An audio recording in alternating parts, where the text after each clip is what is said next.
bonjour. Alors que nous avons parlé précédemment de l'acceptation ou la reconduction d'une mission d'audit d'état financier, nous viendrons ici examiner la planification.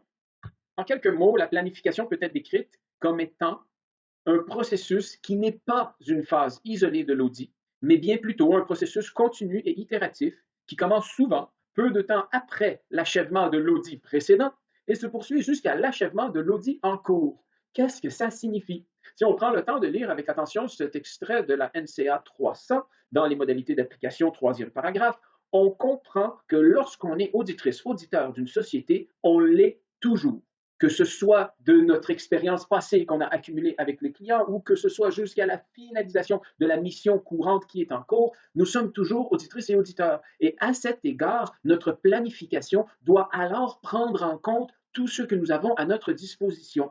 Dès lors qu'on commence à apprécier l'intégrité de la direction à l'égard de notre acceptation, eh bien, on commence d'une certaine manière à planifier les tâches et les éléments qu'on va vouloir déployer dans la réalisation de notre audit.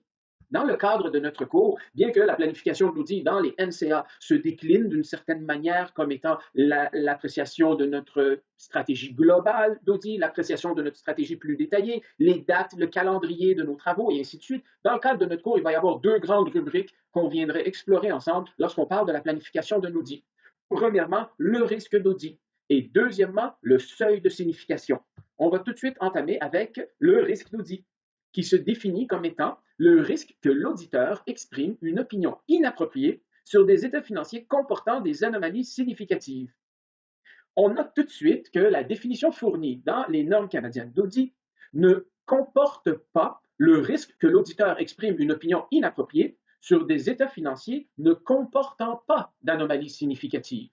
Ce n'est pas anodin comme nuance, prenez un temps pour y réfléchir et vous verrez qu'il y a un volet du risque d'audit qui n'est pas prévu dans la formulation de nos normes, soit celui où l'auditrice ou l'auditeur exprimerait, par exemple, une opinion défavorable à l'égard des états financiers de son client, la société auditée, alors que les états financiers ne comportent pas d'anomalies significatives. Eh bien, cette nuance, elle est assez simple à comprendre pourquoi la norme, elle considère qu'on n'a pas besoin d'adresser dans nos prescriptions et nos exigences normatives la manière de procéder pour éviter ce risque, puisqu'on comprendra très rapidement ensemble que le client risque de se lever et de ne pas accepter la publication d'un tel rapport à l'égard de ses états financiers si jamais il est dans les circonstances où il n'a pas d'anomalie significative dans ses états financiers et que l'auditeur insiste à formuler une opinion défavorable à son endroit. Et donc, cette portion du risque, on considère qu'elle est évacuée du reste de la formulation de nos normes. C'était une petite parenthèse relative à la formulation de la définition du risque d'audit. On pourrait y revenir lorsqu'on parle notamment du modèle de risque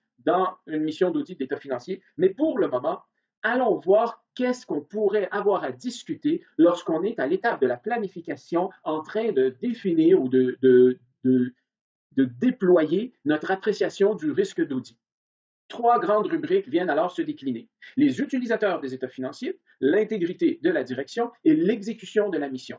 En ce qui concerne les utilisateurs des états financiers, eh bien, ayez à l'esprit le nombre et le caractère critique des utilisatrices ou utilisateurs. Est-ce que la diffusion, elle est considérée comme étant faite de façon élargie? Si on pense à une société ayant une obligation de rendre des comptes, une société cotée en bourse par exemple, elle a l'obligation de rendre ses états financiers audités disponibles à tout investisseur intéressé et donc souvent ça se retrouve directement sur son site web. On parle alors d'une diffusion élargie. Par ailleurs, est-ce qu'il y a des utilisateurs qu'on sait qu'ils feront un usage pointilleux des états financiers?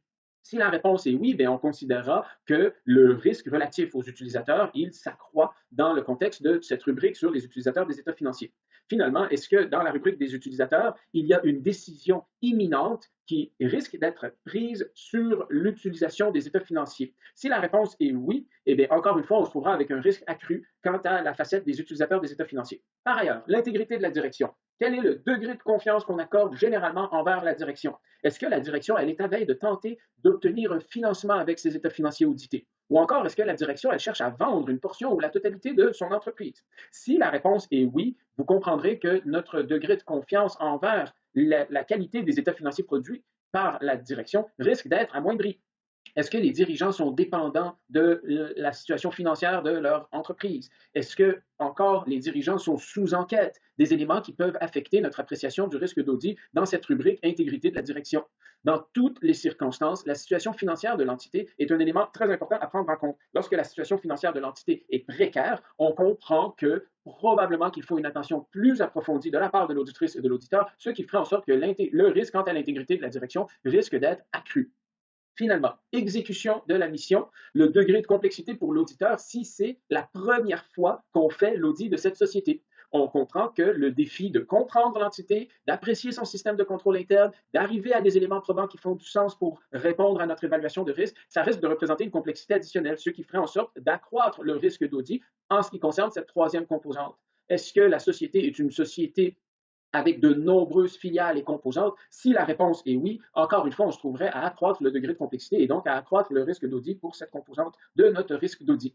Vous voyez qu'à côté de risque d'audit, il y a entre crochets MCA avec un point d'interrogation. Cela pour signifier que la déclinaison de cette évaluation que je viens de vous proposer ne figure pas explicitement dans nos normes canadiennes d'audit. Celle-ci est développée à l'interne, si vous voulez, par l'école qui vous offre cet enseignement. Et donc, d'une place à une autre, l'évaluation du risque peut se faire légèrement différemment. De façon générale, ce qui est important, c'est d'être capable de porter à une conclusion. On reviendra sur l'établissement de cette conclusion lorsqu'on traitera du modèle de risque en audit.